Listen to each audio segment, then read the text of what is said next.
wala namang dapat ikaselos.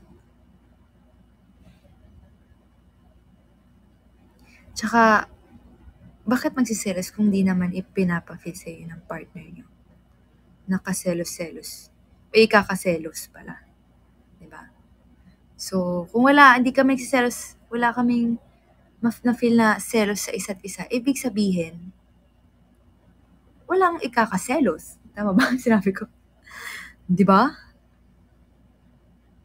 Pero kung na-feel mo nagsiselos ka, ibig sabihin, baka may nagagawa ka na ikakaselos niya. Diba?